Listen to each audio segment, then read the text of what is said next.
Hello guys, this is your friend and we are back with a new fanfic. Which is what if Naruto's parents returned during the Chunin exams, Hinata, Temari, Tayuya and Shion Harem, Part 1. And if you enjoy this fanfic then please press the like button and subscribe to my channel for more fanfic like this. And now let's start the fanfic. Konoha was in shambles. Orochimaru and his sound ninja had allied with Suna to attack the Leaf Village. They had made their first strike during the Chunin exams. Their secret weapon Gaara had run off with the last Uchiha following not far behind. Orochimaru had trapped the Sandaime Hokage, Hiruzen Sarutobi, in a barrier that killed anyone it touched. Sarutobi was now fighting Orochimaru with his summon-turned-weapon ally Enma. Orochimaru, I will not let you destroy the Leaf Village. Said Snake only chuckled. Sarutobi-sensei, do you honestly think you will be able to stop me?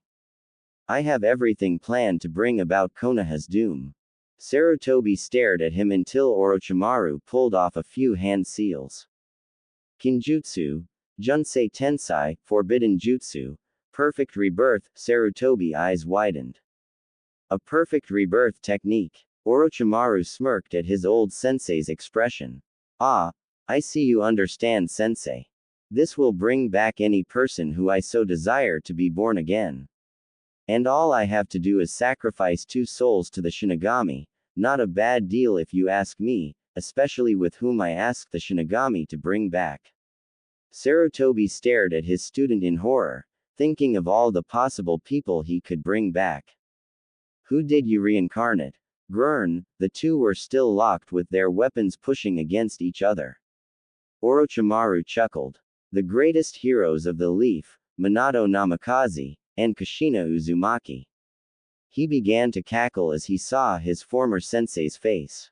You monster! How dare you use this village's greatest heroes as its destruction? Sarutobi was grinding his teeth in anger. I dare, because I want to see Konoha burn, and it will be so enjoyable to see it burn at their hands. They are mine to control until they see the person that was most precious to them in life, even then they will have to fight my control. Ah, it seems that the jutsu is finally kicking in. He looked behind Sarutobi and pushed his sword strong enough to jump back as Sarutobi looked behind him. 2 piles of ash were forming together and taking on a human shape. The first shape was clearly male while the other was female. The bodies were completely made of ash, but were slowly tuning to a flesh-like substance. The male version grew spiky blonde hair while the female grew crimson red hair. More ashes formed around them as they began to seem more human. The male figure now had on a long white trench coat while the woman had on an Anbu captain uniform. And then finally, the ashes turned to what they were intended, revealing Minato Namikaze and Kushina Uzumaki. Go! Destroy the Leaf Village. The two complied and jumped through a recent opening in the barrier. Sarutobi was about to follow them when Orochimaru continued his assault. Sarutobi seethed in rage. Minato, Kushina, I only hope you can break free of his control.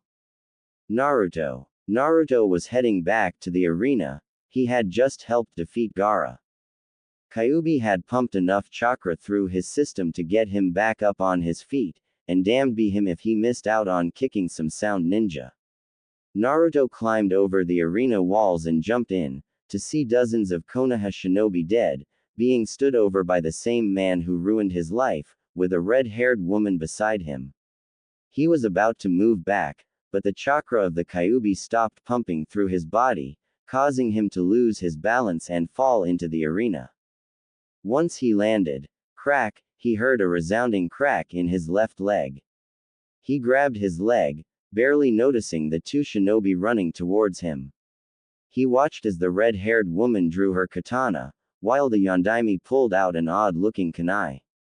He just watched them as time seemed to slow. A second felt like eternity at that moment. He saw the kunai being raised to kill him. The katana swung down. He closed his eyes. So, this is how it ends. He opened his eyes to see the incoming blades. This is how I die.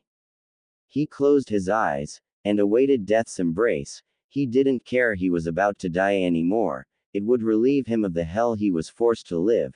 He would never be called a demon again. He would never have to ask himself if his parents ever loved him. He would never have to wonder if they abandoned him. He would be free at last. And so with that last thought he waited for the blades that would end his life, and send him to whatever planes Kami had deemed him be sent. It never came. He opened his eyes to see that the katana was right at his throat, barely touching his skin, and the kunai was but an inch away from killing him. He saw the faces of the weapon's wielder, the Yondaime. Why did he look so much like him? And the woman, with eyes the same color as his own, why were they staring at him? Why weren't they finishing him off? Why wasn't the Yondaime taking revenge for his death? Why? The two stared at him, then the woman went wide-eyed as a single tear went down her face. The Yondaime began to cry a bit a moment later. NN Naruto, the woman stuttered out, as if asking a question. Naruto was shocked. How did they know him? Did they remember him? Did they remember that he is the holder of a demon? The Yondaime and the woman dropped their weapons, and the Yondaime spoke, "My son." The woman spoke next, "My baby." Naruto was shocked beyond measure. They knew his name, and called him their child, but, no, he had no parents. The villagers said he was a demon. And demons have no parents. But, he wasn't a demon, no, he was a Jinchuriki. But someone with such noble blood as the Yondaime wouldn't be treated like a monster, would he? Naruto looked back up as the woman embraced him. "Oh Naruto, I'm so sorry we couldn't be there for you. I'm just so glad you're safe. I know it must have been hard to hear that your parents were dead, and at such a young age too." Naruto didn't make any move to hug her. Minato walked forward and looked into his son's eyes. "Naruto, why aren't you happy to see your parents? Surely when Sarutobi told you about us you wished to see us again. Why are you so sad?" Minato just stared as Naruto began to mumble something out. Ogg knew, he knew my parents. They just stared at their son as he began trembling. Kushina tried to hug her son again but he jumped back and screamed, "No, my parents abandoned me."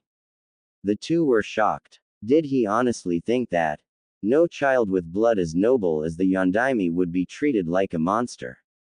They went wide-eyed as he fell to his knees trembling. Lies, lies, lies, he kept repeating the same thing. Minato was about to try to speak to Naruto. Boom! Minato and Kushina turned around to see a sound nin with about 12 more behind him scream, "Dai Kyuubi brat!" He threw a kunai he had in his hands at Naruto. Naruto watched as the kunai came. He would be free at last. No more lies, no more suffering. The kunai was 12 feet away from him. Clang! The kunai was sliced out of the air by Kushina. "Stay the fuck away from my son, you assholes." She ran forward with Minato following. Naruto stared as the woman cut down the first sound ninja. They called him son. Minato shoved a kunai into one of their heads. They protected him. Kushina sliced a sound ninja down the middle, but they had to be lying. Minato flashed behind another sound ninja and cut his throat. Spraying blood everywhere. He wasn't supposed to be loved. Kushina and Minato stabbed through opposite sides of the same sound nin. He wasn't supposed. Minato kicked a ninja into the air as Kushina came down to slice him in half. To have a family, they cut down the last sound nin. It has to be a lie. Kushina and Minato ran to their son and grabbed his shoulders. Naruto, are you okay?" Naruto just stared at them muttering the same thing. Lies, lies, lies. His eyes rolled into the back of his head as he fell over. "Naruto." Kushina grabbed him. "Minato-kun, we have to get him to the hospital." The two quickly scaled the wall and cut down any sound nin in their path to get their only child to the hospital. The next day, Kushina and Minato were waiting outside their son's hospital room. The doctors had asked that they wait until they could judge what his condition was. The two were seething in rage at what happened when they reached the hospital. Flashback. Minato slammed open the doors as Kushina followed him into the hospital lobby. They ran up to the desk as more and more people came in. All of them were shocked to see Minato was alive. Minato was at the lobby desk in under a minute of walking in. I need a hospital room now. The receptionist looked at the Yondaime in glee. Ah, Yondaime-sama, it's so good to see that you are alive. I would be glad to help you with any person who needs assistance. The receptionist smiled and Kushina walked forward. He needs medical attention immediately. She looked down at Naruto. When she looked up, she saw the sneer being directed towards her son. That demon. The only reason that this hospital has ever allowed him entrance before is because the Sandaime had Anbu enforcing it. I have no idea why they keep the monster alive, it's just a stain on our village. The receptionist was about to continue her rant when her collar was grabbed by Minato. Now you listen and you listen well, he is not a demon. So I suggest that you back off and get him a hospital room before I. His rant was cut off when a young woman came up to Kushina and grabbed Naruto. The woman glared at the receptionist. I thought I made it very clear last time we spoke, Haruno. If Naruto is ever to enter the hospital with an injury, you are to contact either me, or one of his doctors. This is the last straw, Haruno. I expect your uniform by the end of the day, you're fired. She brought Naruto through a black door on the other side of the lobby as she was followed by Minato and Kushina. End flashback. Minato was twirling his kunai while Kushina was sharpening her katana. They remained silent until, Minato plunged his kunai into the wall with enough force that it sent spider web-like cracks through the wall. Why does the village hate our child? I made it perfectly clear that he was to be seen as a hero for holding the Kyuubi at bay. Minato was clutching the kunai so tightly that the metal was being bent by the force of it. Kushina sighed in anger. I don't know Minato, but why didn't he know we were his parents? We told Sarutobi that should either of us die, he was to tell Naruto who his parents were at 7. And wasn't Jiraiya supposed to take care of him? As a matter of fact, why has no one come to see Naruto? Shouldn't he have loads of friends? She would have continued her rant when she saw Sarutobi walking down the hall.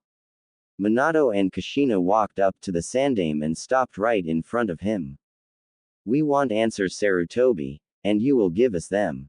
Sarutobi was sweating but stood his ground. Ask away. Minato crossed his arms over his chest. Did you tell Naruto we were his parents like we asked you? Sarutobi began to sweat. Well, it's a yes or no question, answer it. Sarutobi looked down. No. Minato glared at Sarutobi deeply. Why? Sarutobi sighed. I didn't feel he was ready to know at the time. Kushina grabbed him by his shirt. You had no right to say whether he was ready to know or not. We told you to tell him when he was 7. He is probably 12 years old now. You should have told him years ago, Sarutobi. Now for our next question, why does he have his own personal doctors and hospital room? Sarutobi sighed. Naruto has had several attempts on his life when he was admitted to the hospital by my own ninja and doctors. I had to set up a personal medical unit for him after the 7th attempt. Kushina flipped out. Your own shinobi tried to kill him. What kind of shinobi can't tell the difference between a container and the contained? My son is not a demon, so why the fuck do they think he is one? And how many times had he been admitted to the hospital? Sarutobi began to sweat at that point. He was about to answer when the nurse came up and spoke. I will show you all of his medical files. Minato and Kushina smiled, but Sarutobi snapped at her. Kagome, I made it very clear that regardless of who asked for those files, they were never to be viewed. Kagome just glared at Sarutobi. They are his parents, Sarutobi. They are his legal guardians now, not you. I wanted to adopt him so many times, but the damn civilian council kept on blocking me. So I suggest you shut up. I am tired of not being able to help him. Now that his parents are alive, you no longer have authority over those files. Sarutobi wanted to retort but Minato just glared at him. We will have words, Hiruzen. They followed the nurse as Sarutobi waited outside Naruto's hospital room. With Minato and Kushina, Minato was twitching in rage. How dare Sarutobi deny his last wishes? That old fool would be getting a piece of his mind when he was finished here. Kushina was debating on whether to cut the old man to pieces or just use a summoning jutsu to feed him to one of her lesser summons. Kagome stopped in front of a door. She seemed hesitant to go in, but opened the door. Minato and Kushina followed her into the room to find a 20 by 20 room filled with filing cabinets. So which one is Naruto's? The nurse looked down as a tear fell down her cheek. They're all Naruto's. WHAAAAT. Kushina yelled as Minato ran to the first cabinet, a panicked expression on his face. Kushina ran to another one as she found some files. Minato pulled out one dated October 10th. Naruto was 5 years old then. He opened the file to found notes and a tape. He looked to see a television in the room. He walked over and pushed the tape in. When the tape began to play, he is mortified. His son was tied to a cross with barbed wire around his wrists and ankles and was being covered in gasoline. He watched to see that everyone who was doing it had black ski masks on, so he couldn't tell who did it. Just when he thought things couldn't get worse, he saw them light a match and throw it on him. The gasoline must have only been placed on certain parts of his body because the fire followed a line and burned his flesh. The fire made a bunch of cross shapes in his flesh. Not a moment later, an Anbu came in and cut down the masked assailants. The Anbu carefully doused the fire on the screaming blonde. The Anbu then cut the barbed wire and spoke, "Naruto, why can you never be given a break?" The Anbu was about to jump off when he saw the camera. He grabbed the camera and turned it off. Minato was sick to his stomach. He ran to a trash can and wretched, or at least tried to. Kushina looked through file after file, each one making her cry even harder. The first one showed the details of when Naruto was beaten near death. 5 broken ribs, a fractured femur, and a kunai shoved into his lung, released the next day. The next one, he was hung by his wrists and beaten with bats, both arms broken, every rib shattered, fractured skull, released next day. The next one was when a group of Uchiha tied Naruto to a training post. He had 17 stab wounds from kunai, 30 from shuriken and 12 from arrows, released next day. She couldn't take looking at them anymore and fell to the floor, crying her eyes out. Minato walked up to her and picked her up. "We are going to see our son, now." He walked out of the room with Kushina following. Once they got to Naruto's hospital room, they saw Sarutobi standing in front of the door. "Move, Sarutobi." Kushina was not in the mood for his bullshit. "Kushina, we need to wait for Naruto to heal. Once he is healed, I will." Crack, he was slapped across the face with a chakra-charged palm that sent Sarutobi to the side. She pushed open the door to find nothing. They ran around the room and looked, but could not find Naruto anywhere. They then noticed that the window was wide open. They walked out of the room and grabbed Sarutobi. "You will take us to where Naruto lives now." Sarutobi was ready to speak against it when an Anbu appeared next to them. "Hokage-sama, the council has been arranged and wished to speak to you in regards to the recent invasion as well as several other events. They can wait until I deem I will go." Minato was about to walk out of the hospital when Sarutobi grabbed his shoulder. "I will send one of my trusted Anbu to check up on him. It's not a good idea to keep the council waiting." Minato slapped his hand away but complied. They then walked to the council chambers. Kushina and Minato were pissed. Minato Namikaze and Kushina Uzumaki were walking through the streets of Konoha. Each second was slowly grating on their already short nerves. Every conversation they heard was insulting their only child. "Hey, look, it's the Yondaime. Yeah, he must have come back for revenge. Ha, finally, now that demon brat will finally die." Soon the demon will be gone. Hope he has that thing publicly executed for its crimes towards Out Village.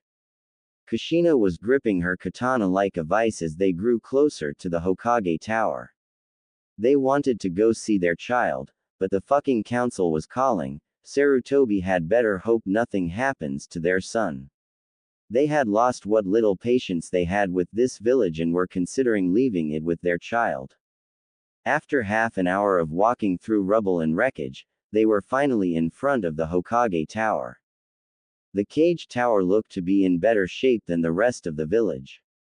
Minato didn't care at this point, all he wanted was to get this council meeting over and done with so he could see his son. Kushina wanted to go and slaughter half the village at that point.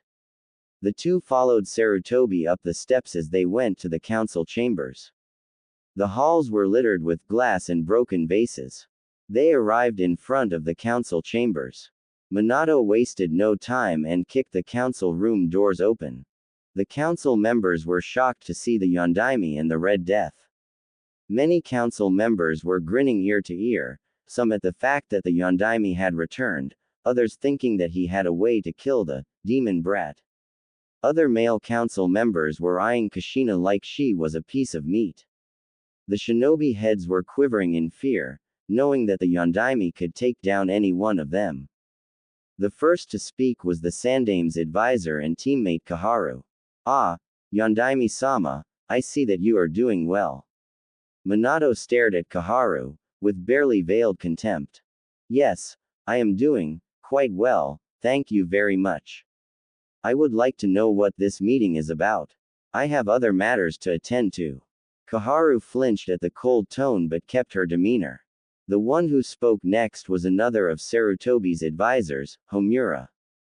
Yondaime-sama, we have conversed this for many a meeting and all of the civilian council as well as Danzo has come to a unanimous decision. We wish for you to kill the demon that goes by the name Naruto Uzumaki. Minato and Kushina were practically shaking in rage, but they managed to keep a calm demeanor as Minato began to interrogate them. And why, pray tell, would any of you think that Naruto Uzumaki is a demon? The one who answered was a civilian council member. Oh please, how can he not be a demon? He has the nine-tailed fox sealed in his body, he causes mischief all around Konoha, he even has those whisker marks to prove he is a demon. What more proof is needed that he is the demon that killed all our loved ones? Minato glared at the council member, releasing a small amount of killing intent. So, let me see if I understand here, you want me to kill him because I sealed a demon in his belly. Danzo spoke up. Yondaime-sama, I must insist, why kill him when you can give him to me? I can train him to be Konoha's ultimate weapon of destruction. Kushina gripped her blade's hilt so tight it was leaving marks in her hand. A civilian council member spoke up. Danzo, we have been through this, it is too dangerous to be controlled, it must be killed. Minato was gripping his kunai pouch, waiting for the right moment. Kaharu spoke up. Be that as it may, Yondaime-sama, it is too dangerous to allow the demon to live. So by the order of the council, we are demanding that the demon, Naruto Uzumaki, be terminated. That's it. Minato and Kushina were holding every last ounce of killing intent they could handle, but that did not help drop the bloodlust in their voices, much to the confusion of the civilians and the terror of the shinobi. So, you, the council, are demanding me, the Hokage, to kill an innocent child, all because I sealed the Kyuubi no Kitsune in his body. Minato glared at the council, and they could have sworn they saw a fire light in his eyes. And just what makes you think you can demand me, to kill my son? Minato jumped over the table and ripped out a kunai while Kushina pulled out her katana. Minato shoved the kunai into Kaharu's neck while Kushina impaled Homura before slicing him up the middle. The civilians tried to run but were immediately cut down by an extremely pissed off Kushina or a very angry Minato. By the end of the fight the entire council chamber was covered in blood and corpses, the only ones still living being the clan heads and Sarutobi. Kushina's katana was covered in blood, while Minato's fists were bleeding from the knuckles because of how many people he punched square in the mouth. Sarutobi was off to the side as he watched as they kicked the bodies out of their way as they walked over to him. Minato grabbed Sarutobi by the front of his cloak and brought him up to his face. "You will take us to our son, now." Sarutobi swallowed and answered. "Minato, my Anbu are watching him, you need to." Crunch, Sarutobi was shut up as Kushina punched him right in the nose. "We want to see our son Sarutobi, take us to him now." Sarutobi looked as Kushina placed her katana at his throat, making a small cut to make her point. Sarutobi swallowed as he began quivering. "All right, follow me." He stood up as Minato and Kushina followed him out the council chambers, while the remaining clan heads tried to keep themselves from passing out at the sight of all the blood. Sume was trying to wake up Kuromaru while trying to remain awake herself. "Okay, does anybody else think things are going to turn out bad?" The one who spoke was Shikaku, who was trembling like a leaf. "Honestly, Sume, do you even think it's necessary to ask that?" Sume finally couldn't take it anymore and retched up her last meal. Inoichi looked away as Hiashi spoke next. "I can honestly say that this village shot itself in the foot." Everyone nodded while Choza raised his hand. "What is it, Choza?" Choza looked down ashamed. "Can I go change my pants?" Everyone went wide-eyed at that. They then noticed the smell in the air. They all looked at each other before they all began to retch. No one noticed Choza walk away awkwardly. With Minato and Kushina were releasing substantial amounts of killing intent, forcing the villagers to get back as they tried to come closer to them. Their rage only increased as they went through the red light district. The red light district was a one-way R. Sarutobi better not have set their child up in this place. But as they went further and further into the neighborhood, they realized that their son did in fact live here, because Sarutobi made no motion to turn any direction at every street and alley. Minato watched as his wife began to finger her katana ever so lightly, waiting for a reason to carve up the old man. Sarutobi finally stopped when he noticed a group of people standing in front of the worst apartment complex in the red light district. He growled in aggravation as he stalked up to the group of bums. "I thought I told you lot to stay away from this apartment." The bum in the front, who was smoking a cigar and had the rattiest clothes on, spoke up. "Piss off, old man, we're the only ones in this fucking village who take care of Naruto, and in turn he takes care of us, no matter how many times we tell him it was charity." He went back to smoking his cigar. The Sandaime was about to force them to move when the Yondaime pushed him out of the way. "You know Naruto. Please, how is he doing?" The man looked at him and took out his cigar. "What's it to you?" He moved his hand towards his pocket. Kushina noticed that he was in a defensive stance. Minato gritted his teeth in rage. "He's my son, that's what it is to me." The other bums looked at Minato before they stood up and got into defensive stances. Sarutobi snapped his fingers as 3 Anbu appeared. "Anbu, arrest them." The Anbu were about to move forwards when they were immediately stopped by a dose of killing intent from Kushina. The Anbu immediately backed off, knowing that Kushina could easily kill them. Sarutobi looked towards Kushina. "Kushina, these men live on the street, they have no sense of morals or justice, having them near Naruto will only hurt him." Kushina glared at Sarutobi. "And having him near the villagers is so much better. Shut the fuck up, old man. I am not going to let your Anbu hurt these men when they have been taking care of my son."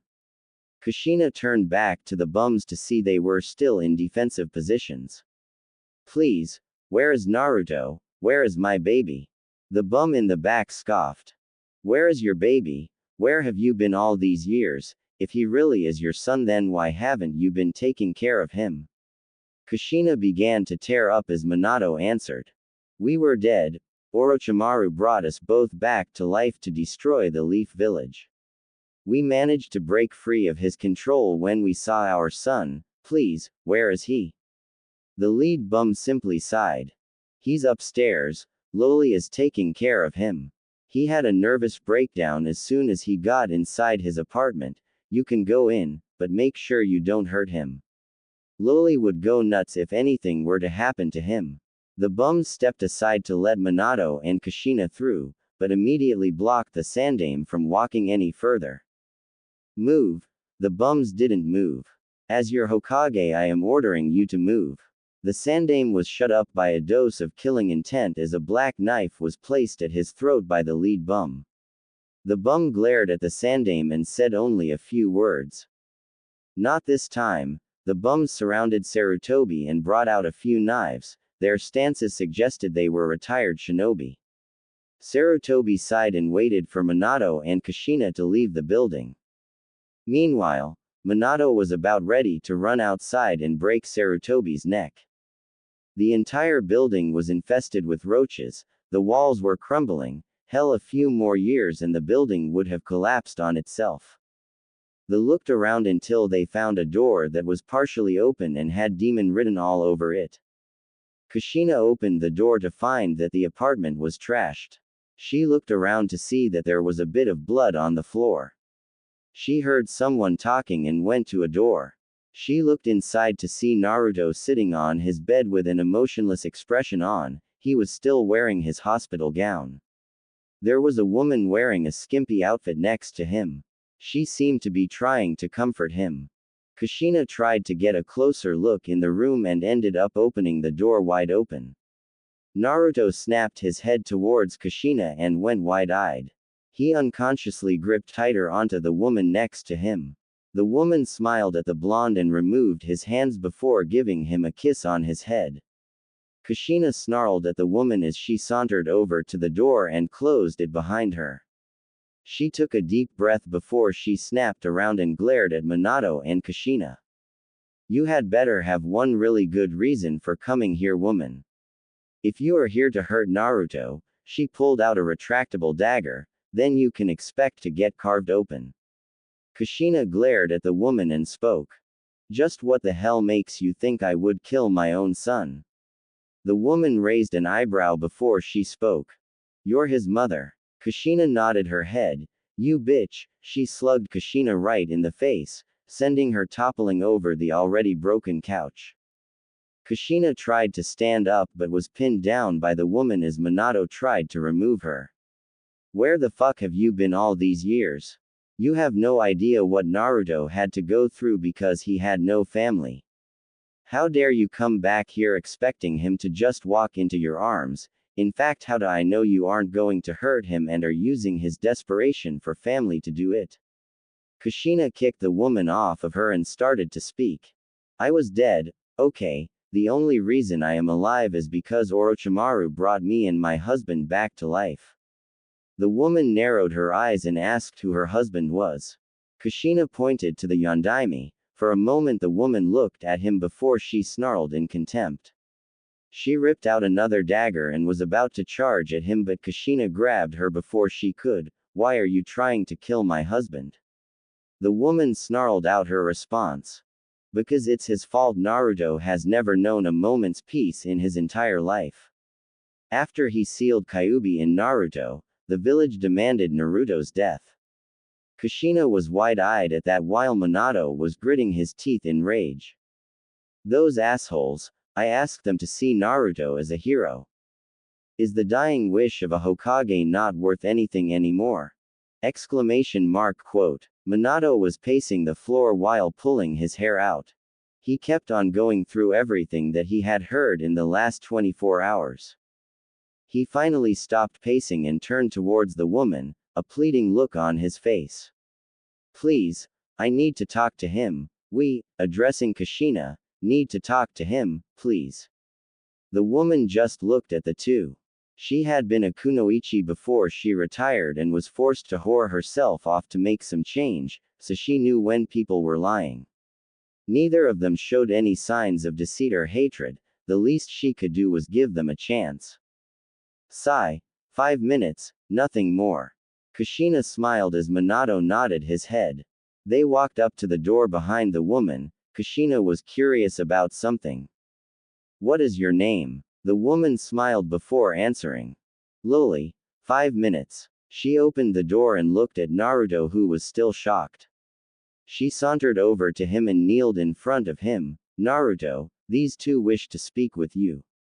Naruto looked extremely nervous as he began to clutch his hospital gown. Don't worry, she clasped onto his hand, I'll be right outside.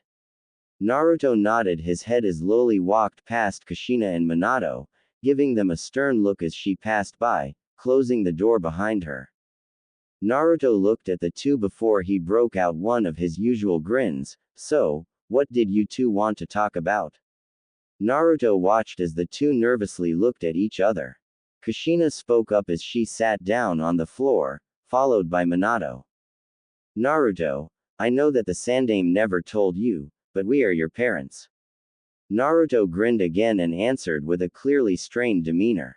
Look, I know that you two must hate me for the Kyuubi being sealed inside of me, but I think that you are going a little too far in trying to hurt me. My parents are either dead or abandoned me, so you can stop pretending. Naruto got up but stopped his walk towards the door as Minato spoke. We don't hate you, son, and we were dead. But a jutsu Orochimaru used managed to bring us back to life. We almost killed you, but when we saw you we broke free of Orochimaru's control. Please son, please. We truly are your parents. Naruto just looked at the Yondaime. Look, Yondaime-sama, I know that you must hate me for being the cause of your demise, and I understand fully if you hate me. But is it really necessary for you to pose as my parents just to make my life miserable? If you wanted to make my life miserable, you could just order your shinobi to beat me like the villagers do. I doubt they would mind. Kushina stood up so fast it made Naruto flinch. How can you say that? Naruto was about to reply, but he noticed tears in Kushina's eyes. We really are your parents, Naruto, please. Kushina walked over and got to eye level with Naruto. Naruto, please, I remember the joy I felt when I carried you in my womb. I remember the happiness your father showed on the day you were born. I remember when I held you in my arms for the first time. Please, Naruto, my baby, please believe us. Kushina was letting the tears fall just a bit faster. Naruto only looked at her for a second. I'm sorry, miss, but I don't believe you. Please, just leave. Naruto walked over to his bed and sat down. Kushina was about to walk over to him when the door opened to show Loli. I'm sorry, but your time is up, please come out here. Kushina turned to her son. She dried her eyes for a moment as she followed Minato out the door. Loli closed the door as she escorted them both to leave Naruto's apartment. Before she closed the door, Loli turned towards Minato and Kushina. Look, I don't know if you two really are his parents or not, but for now it would probably be best if you left him alone. I'm sorry. Loli closed the door as gently as she could. Kushina turned towards Minato. Before Minato could even move, Kushina slammed her face into his chest and began crying more than she had ever cried before. Minato wrapped his arms around his wife as he let a few tears fall. Minato glared at his village through the open window in the apartment complex. Damn you, Konoha, damn you. He let his tears fall as he and his wife slumped to the floor. Minato glared at the ground. There are a few people I wish to speak to, starting with you, Jiraiya-sensei. The next day, Minato had ordered a few med-nin Anbu bring Naruto to the hospital to make sure his injuries recovered properly. He had retaken the position of Hokage to make sure his son was not injured by the villagers. Kushina had gone to the academy to teach the upstarting kunoichi. The academy had become extremely lax in his absence. Minato was shaking in even more rage as he looked through all of Naruto's files. There were times he didn't show up for class to arrive the next day with broken bones. There were times he showed up to be beaten by one of the many instructors. He was going to have a serious talk with the instructors. Minato was currently waiting to speak with several people.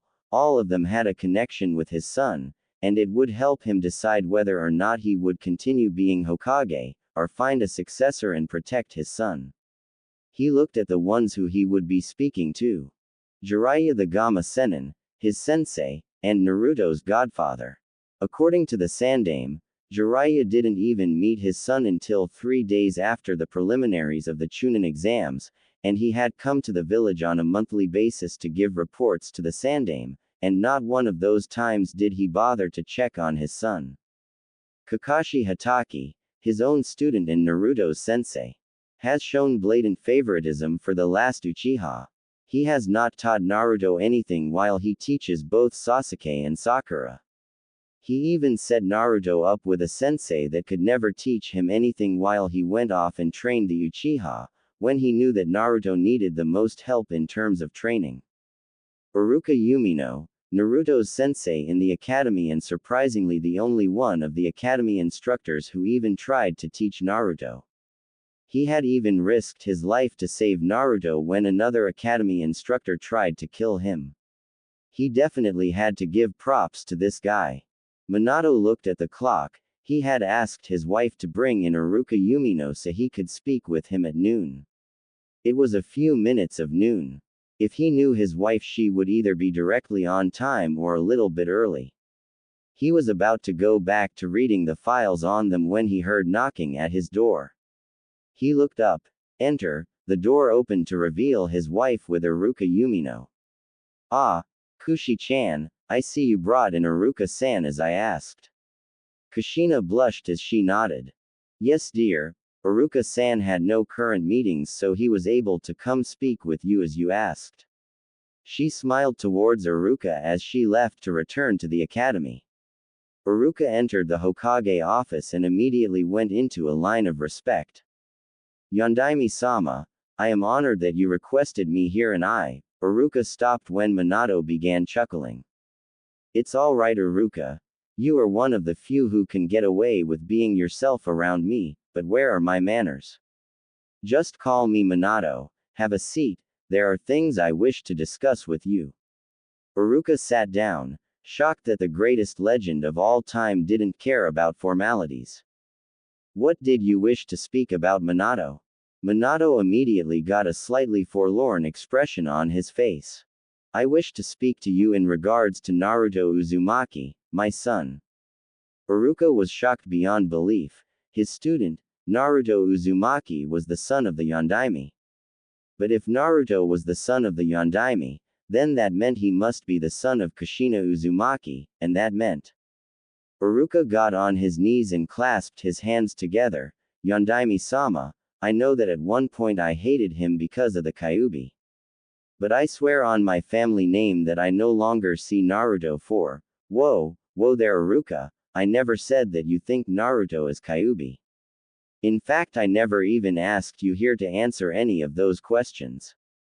Iruka seemed relieved as he stood back up and sat back in the chair. Then what did you want to speak to me about, Minato? Minato had a forlorn expression on his face at that point. I want you to tell me about my son. How was his experience in the academy? Was he a good kid? Did anybody ever look out for him? Iruka had a thoughtful expression on his face. Honestly Minato, that is a hard question to answer. But I will see what I can do. Iruka sighed before he started speaking. His experience in the academy, worse than any other kid. On the first day he was sent to the principal's office where he was paddled for speaking out of turn, when all he was doing was answering a question correctly. Iruka cringed as Minato began gripping the side of his desk. The principal was fired for child abuse. The newer principal was a little better, but not by much. He constantly gave Naruto punishments such as cleaning all the blackboards, mopping the hallways, even cleaning the bathrooms, all for the most minor things like bumping into a student, defending himself when other students attacked him, answering questions correctly. Minato was gripping his desk so hard it was beginning to crack. Anything else Iruka? Minato was losing what little patience he had at that point. Well, as far as I can remember, Naruto started the academy 2 years earlier than anyone else.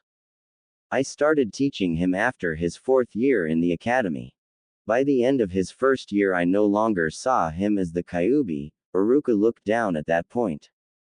But by then the damage had already been done. He longer tried to excel in class, thinking he would get punished. He goofed off to get the most minor amount of attention, no matter how many times kids laughed at him for it. I tried for the 3 years he was in my class to show him that he could excel if he wanted to, that if he applied himself he wouldn't be hurt or punished, but he didn't trust me, or anyone else. He began trusting me near the end of his second failed attempt at the graduation exam, but by then there was no way I could help him improve. He had completely foregone training, he goofed off all the time. It was painful to see that he had fallen so far. Minato stopped gripping the table as a few tears fell from his face. Iruka, was Naruto a good kid? Iruka sighed at that point. Naruto had to be the kindest soul in all of Konoha. He endured teachers beating him in front of the class, the kids' hateful glares that they inherited from their parents' hate. In all of it he smiled. I knew it was fake though. I have never seen a kid so young put up a front so strong. No one knew that he was in pain, and those that did know, well, he refused to take help from any of them. He absolutely hated pushing his problems on others, but all in all, there wasn't a better kid in all of Konoha, at least none that I know of. Minato smiled at that. That's good to know, Iruka. So tell me, did anybody look out for him? Iruka was downcast at that point. Minato, in the entire academy I was the only person who looked out for him. But in the entire village there were 3 people who were openly helping him, including me. Minato snarled at that fact. The only 2 people to look out for him were Tsuki and Ayame Ichiraku. Besides those 2, the only people who looked out for him were on Sandaime-sama's orders, and even then they did a terrible job. Minato clutched his desk and released it, sighing in annoyance. Thank you, Iruka, that will be all. Minato was about to call his secretary. Minato looked towards Iruka. I know I am not the only one who you will be speaking to, so can I ask you why you spoke to me first? Minato smiled at Iruka. I spoke to you first because of the following reasons. 1. You were the easiest to find, and 2. You have shown the most respect towards my son, so I just wanted to thank you. Minato opened a drawer. I want you to keep this. Iruka took what it was Minato was giving to him. It was a tri-pronged kunai. If you ever need my assistance, use that, and depending on what situation it is, I will come to you or you will come to me. Iruka was shocked by this turn of events. Minato, thank you. Minato began to chuckle. Don't worry, Iruka. Just make sure that you keep teaching those students of yours. Iruka stood up and saluted. Hi, Yondaime-sama. Minato chuckled as Iruka ran through the door. He immediately began to scowl as he waited for his next appointment, his student Kakashi Hatake. He had taught Kakashi that he is never to be favoritist towards any of his students, never to choose one student over the other, and that is precisely what Kakashi had done. And on top of that, Kakashi had the gall to suggest his team for the Chunin exams when he knew that only one of them was ready. He was not happy. Minato was waiting for half an hour when he lost his patience. Anbu. 4 Anbu members immediately shunshined into the room. Bring me Kakashi Hatake, now. The Anbu immediately shunshined out to find the lazy Cyclops. 10 minutes later they reappeared in the office with a struggling Kakashi. Hey guys, seriously. I was going to see Minato-sensei as soon as I finished paying my respects to Obito. The Anbu threw Kakashi to the ground where they shunshined out of the room. Kakashi turned his head to Minato where he did his usual eye smile. Oh hi sensei, how are you? Kakashi brought out his orange book and flipped it to his most recent page. Thwack. Kakashi was shocked as a kunai went right through his book and attached it to the wall. He slowly looked up to see that Minato was extremely pissed. If you ever read that book in front of me again, Kakashi, I will personally cut off the very thing that makes you a man, am I clear? Kakashi nodded in fear but kept sending sad glances at his book. Sit down, Kakashi, now. Kakashi practically ran to the seat when Minato released a substantial amount of killing intent. I have a few questions that I need answered, and you will answer them, am I clear? Kakashi nodded his head. Now the questions are, who is on your genin team, what skills have you taught them, and why? Any questions after your explanation will be answered regardless of personal preference. Now, Kakashi shivered as Minato slowly dropped the killing intent. My genin team consists of the Rookie of the Year Sasuke Uchiha, last of the Uchiha clan, the Kunoichi of the Year Sakura Haruno, and the dead last Naruto Uzumaki. Kakashi was shivering. Why was his sensei angry with him? Minato nodded. Now, tell me what you have taught the team as a whole, and don't even think about lying to me. Because I went to great measures to set up several lie detecting seals in this room, now talk Kakashi. Kakashi was sweating at that point, he was so afraid of his sensei. As AT team I taught them teamwork exercises and tree walking. Minato looked at Kakashi with a raised eyebrow. That's it? That's all you taught new genins who had just graduated from the academy, that you sent right into the Chunin exams when there is a severely high chance of them getting killed? Kakashi slowly nodded his head as the killing intent increased. I find that interesting that you did not teach the team properly, when I made it very clear when I was your sensei that favoritism will not be tolerated. Kakashi was confused by Minato's statement. Sensei, the killing intent in the room skyrocketed at that point. You will refer to me as Yondaime-sama until I see fit, Kakashi. Now what was it you were saying? Kakashi took deep breaths before he answered. Yondaime-sama, I have not shown favoritism in my squad, I assure you. Minato glared at Kakashi at that point. Oh really? Allow me to read through your training reports on your genin. Minato pulled out a few files, each with the name of separate genin on it. Ah, here we are, Sasuke Uchiha, last of the Uchiha clan. Shall we look to see what you, lack of favoritism, has taught him? I do believe we shall. Minato opened the folder and began skimming through the various documents to find the list of skills taught. Ah, here we are, list of jutsus. Kaden, Ruka no Jutsu, Raiden, Nagashi, and what do we have here, Chidori? A jutsu that we both agreed was a dangerous assassination jutsu, taught to a genin. Kakashi flinched in fear. That only covers ninjutsu. Now how about we look at the genjutsu? Minato looked at the file. Megan, Narakumi no Jutsu, Megan, Kokoni Arazu no Jutsu, and it also seems you have just started teaching him Megan, Kyo Tenchi Ten. Minato glared at Kakashi, scrunching up the folder as he spoke. And last but certainly not least, Taijutsu and Chakra Control.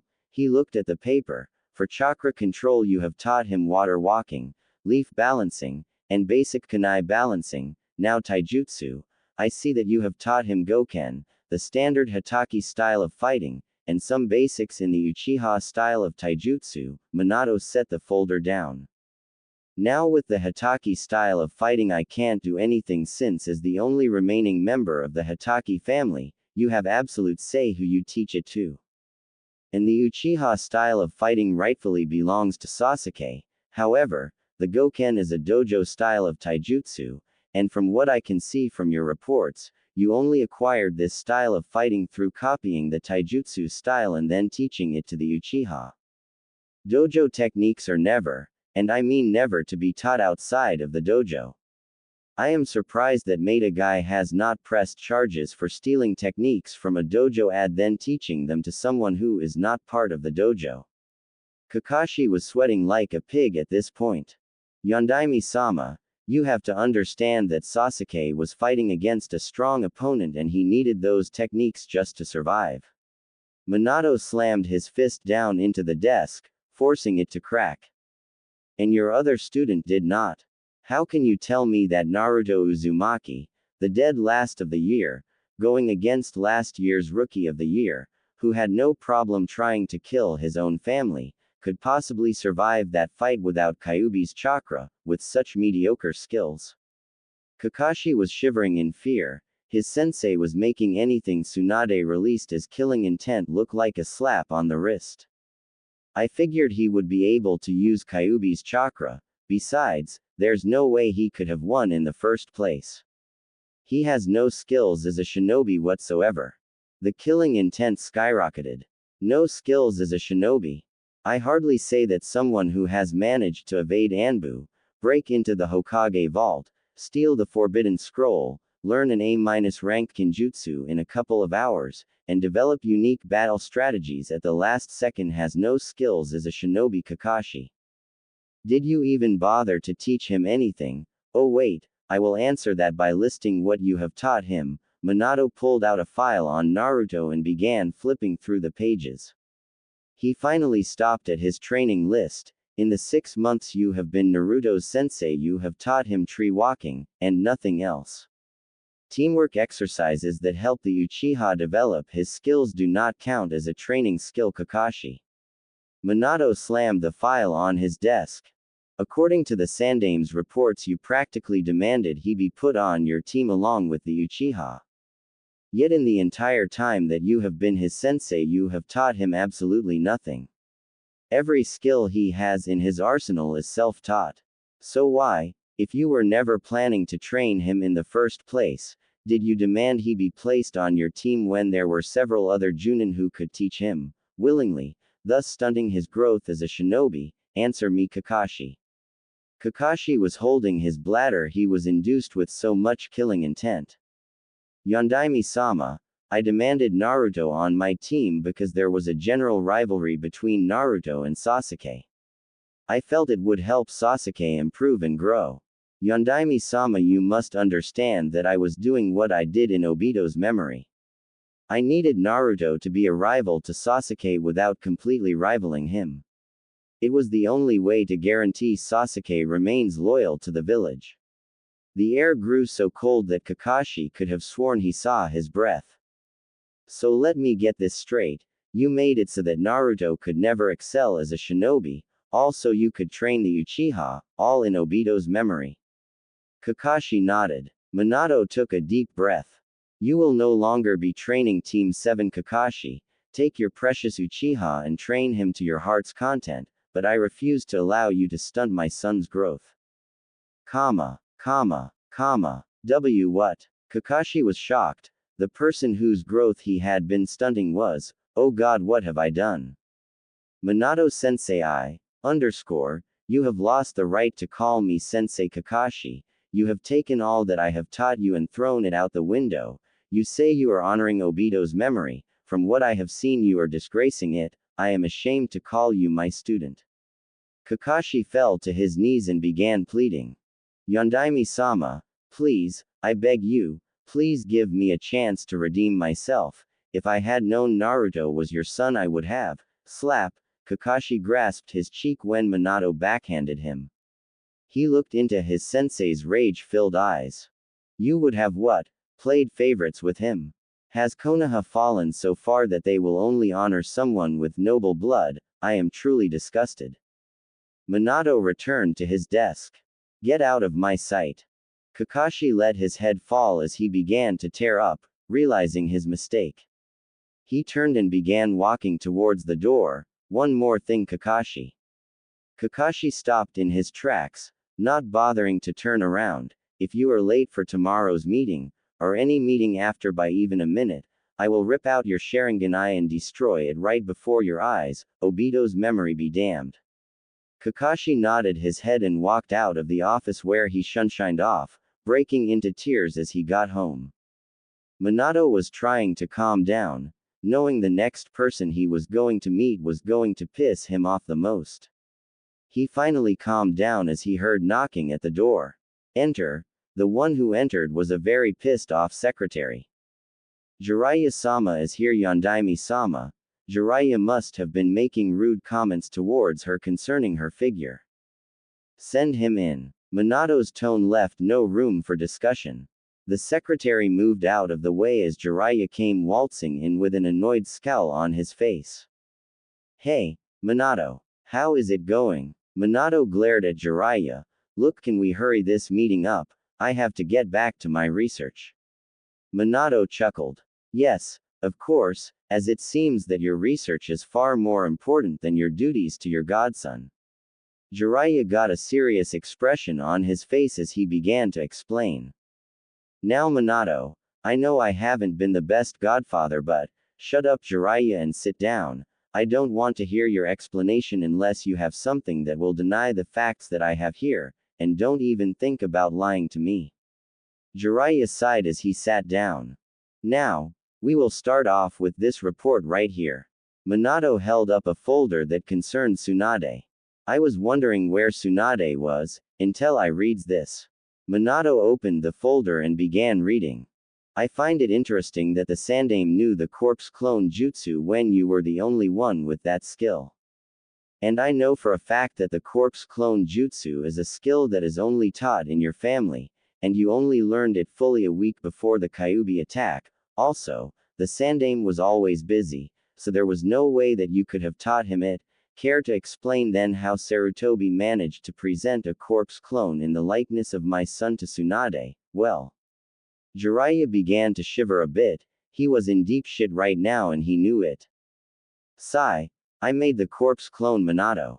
It was well known throughout Konoha that she was the godmother to your child and it would have set off rumors. We had to make sure that no one found out it was your son. The killing intent rose exponentially. Why was it necessary to do what you did? I do not care that people would have found out Naruto was my child, he would have been protected from any and all enemies. So tell me Jiraiya, why it was necessary to tell Tsunade that the only reason she returned to Konoha was dead. Jiraiya swallowed, knowing he couldn't come up with a legitimate answer.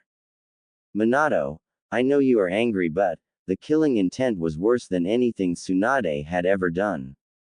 Jiraiya, do I look angry? Jiraiya nodded his head, while Minato folded his hands in front of his face. I was angry when you peeped on my wife. I was angry when you based our honeymoon in one of your books. I was angry that for my wife's birthday shower you gave her a spaghetti string bikini that barely covered her unmentionables. Now I'm furious. Jiraiya jumped from his seat when Minato slammed his fist into the desk. You sent one of the best medics away from Konoha by telling her the only reason she came back was dead. You even went so far as to present a corpse to her by using that damn corpse clone jutsu. Corpse clone jutsu provided by 1v2. Jiraiya was about to speak, and on top of that, not only do you send away his godmother, but you also never bothered to check in on my son to see if he was okay. You never bothered to raise him like I asked. I read through Sarutobi's reports so I know that you came to the village at least once a month to deliver your spy network reports. Even when Sarutobi suggested you check up on him you said, sorry, I have to get back to my research. You forewent your duties as his godfather, also you could check out a woman's chest. Jiraiya stood up. Damn it Minato, I know I messed up but, the ice-cold glare Minato was giving him was worse than the malicious eyes of the Kyuubi. Sit down, now. Jiraiya swallowed the lump in his throat and slowly sat down. I ask you one simple thing Jiraiya, one little thing. And that one little thing was that you watch out for my son and keep him safe.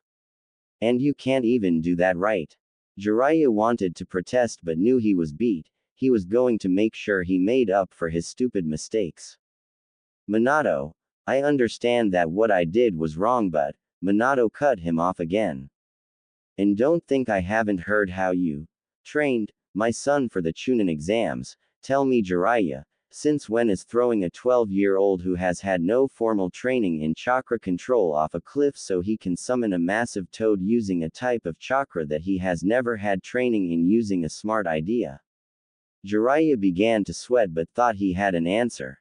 Minato, I felt it was the only way to get him to properly use summoning. Minato used the hand that was gripping the desk to rip a portion of the desk out. Did you bother to teach him anything while he was learning to summon, or did you just show him the process and hand signs and go to look at girls while he begged you for help? Jiraiya looked down, knowing he was beat. At this point Jiraiya, I realize what a mistake I made. Minato went back to looking through the various reports. You will not be allowed anywhere near my son so long as I feel you are inept, and I doubt you will ever change my mind. Jiraiya had a look of shocked horror on his face. Minato, please. He is my fucking godson. Crash. In the span of 2 seconds, Jiraiya was pinned against the wall, struggling for breath with a kunai laced just above his sternum.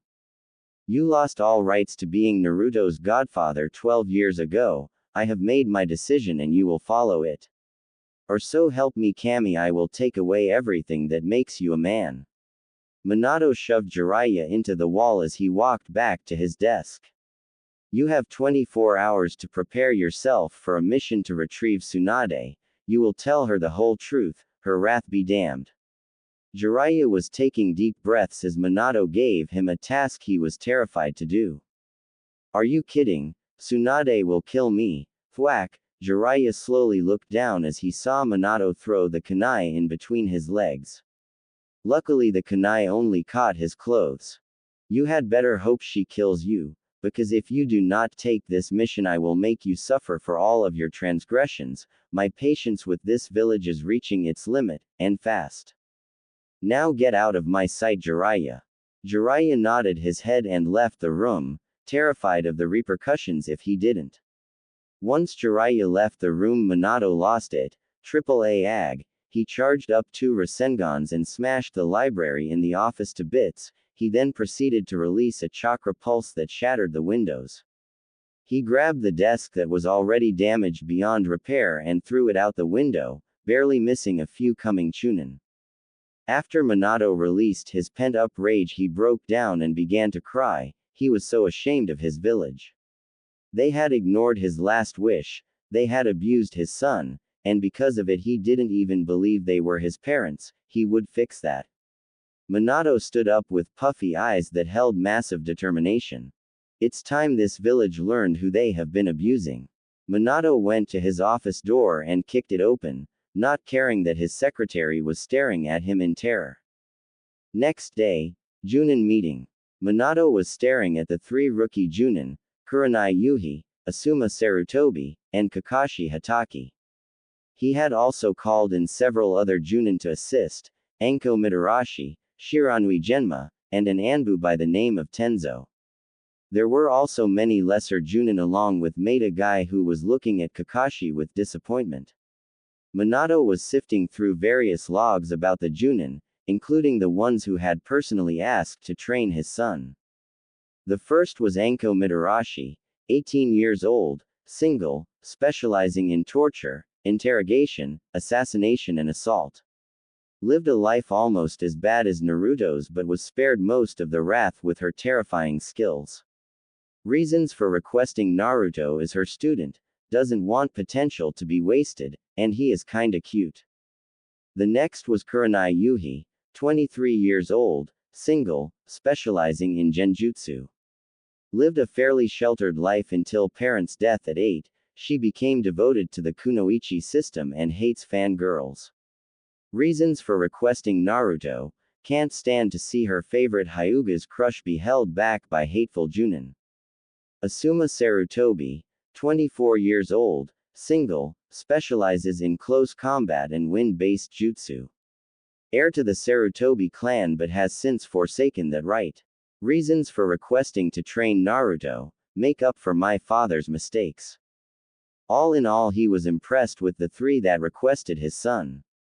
He had reviewed them and had decided that things needed to be changed. He looked up at the Junin. I have called you all here today to present to you the new team assignments. Not all teams will be changed, as I see that a few are quite efficient, but most are not in the best of condition. The only team I have seen that is comprised of genin that works is run by Maida Guy. Said Junin blushed under the praise. Ah, Yondaime-sama, you flatter me with your youthful praise. Minato chuckled. He always liked Guy, always full of energy. He often hoped that Guy would rub off on Kakashi. Anyways, I feel that the following teams are imbalanced and must be improved. I will also set up several programs that will help in their underlying skills. Minato pulled out a folder that read Team 7. Kakashi noticeably looked ashamed at this. Starting with Team 7, the team will be disbanded and Kakashi will completely apprentice the Uchiha, since he seems incapable of showing anything but favoritism. Most of the Chunin glared at Kakashi. I will also be applying the following programs. Minato pulled out a folder. Enko Mitarashi will be in charge of improving the various kunoichi, the only kunoichi from this year's graduating class that shows even remote promise is Hinata Hyuga, even then she needs some assistance in her skills. Enko will run all graduating kunoichi through a 2-week training session where they are to work out the kinks in their skills. Enko was grinning at the prospect. The genin teams will now be rearranged as follows. Minato pulled up a sheet. Under Asuma Sarutobi, Shikamaru Nara, Choji Akamichi, and Shino Aburame, under Tenzo, Kiba Inuzuka, Ino Yamanaka, and Sakura Haruno, and under Kurenai Yuhi, Hinata Hyuga, and Naruto Uzumaki Namikaze. What? A Chunin yelled, how can the demon brat carry the honorable name of the Namikaze? Kakashi began shaking in fear as Minato turned his gaze towards the stupid Chunin. He carries the name Namikaze because he is my son, do you have a problem with that? The Chunin clearly didn't know when to shut up. Hell yeah, I have a problem with it. I refuse to believe that the demon is your Skelch. The Chunin was shut up by a kunai that was thrown with such force that it went right through the Chunin's head. Everyone turned their heads to see that the one who threw the kunai was an extremely pissed off Kushina. She pulled out 3 kunai in between each finger and brought them up to her face. Anyone else wished to insult my son? Everyone shook their heads as Kushina immediately broke out in a grin. Good. She put away her kunais and sauntered up to her husband and sat on his desk. Minato chuckled at his wife as he called in the Anbu to remove the body. They complied, reluctantly of course. Minato was about to continue talking when Shiranui Genma spoke. Yondaime-sama, does Naruto know you are his father? Kushina and Minato were downcast at that. Genma was confused until Minato spoke. We told him we were his parents, but he doesn't believe us. Years of this village's hate, scorn, and torment have worn away any and all hopes of ever having a loving family. Genma looked down at that, knowing that Naruto's life was terrible. I will be announcing to the whole village tomorrow that Naruto is my son. The reasons for this is because I want my son to be at the announcement and he should be out of the hospital tomorrow. Kurenai asked a question that was on her mind. Why is Naruto in the hospital if I may ask Yondaime-sama?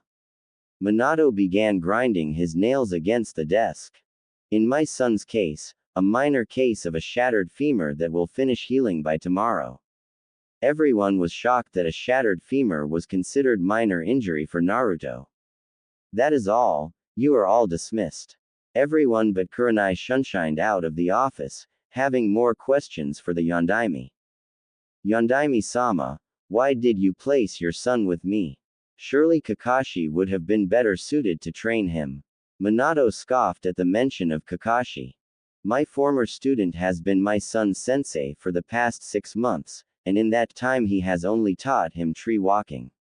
No Kurenai, I chose you because unlike other senseis you will not show favoritism.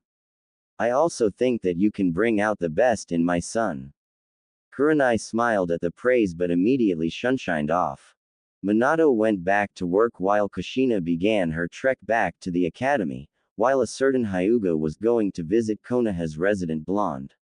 Hinata Hyuga was just entering the hospital. She had come a few hours before with her father to try and speak with Naruto. Flashback. Hinata and her father were walking towards the hospital, both for the exact same reason, one Naruto Uzumaki. Hiyashi wanted to thank the blonde for knocking some sense into Neji and giving him his nephew back. Hinata wanted to make sure that Naruto was okay. Once the Hyuga clan found out about Naruto's injury, most of them actually showed concern, except for the elders. They honestly didn't care either way, but they did show gratitude towards Naruto. Not only for getting Neji out of his slump, but for giving Hinata a backbone.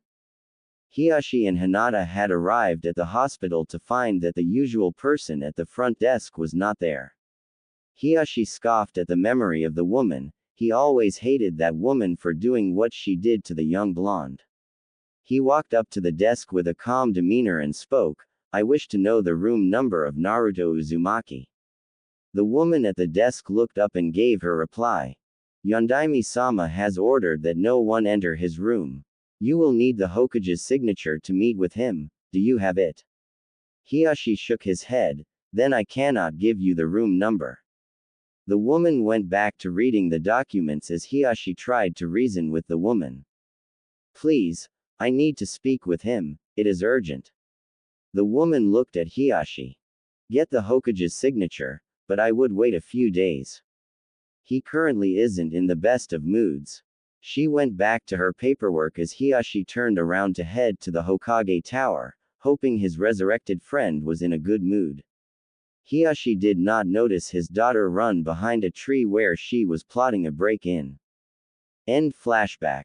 Hinata had left her father as he went to the Hokage Tower. She had made a plan very quickly to see her Naruto-kun. Now all she had to do was start. Hinata walked into the lobby with a baked good. There was a note on the food that said, "To the doctors of the Konoha Hospital." She walked up to the desk. "Anyo, excuse me." The receptionist turned her head towards Hinata. "I brought a baked good for the staff." The woman behind the desk smiled. "Oh, how thoughtful. May I?" Hinata nodded as the woman reached for a bit of the food. She took a single bite and smiled. She then began to sway as she fell to the ground. Hinata looked at her in pity as she turned the note on the food around. "Do not eat." She then ran behind the desk and looked through the various names until she found Naruto's. He was in room 213 on the west wing. She smiled as she ran to the room. She went through the entire west wing until she found the door she was looking for. She carefully activated her Byakugan and looked around to make sure there were no guards. She noticed that there were 2 guards stationed on the ledge above Naruto's window, sleeping.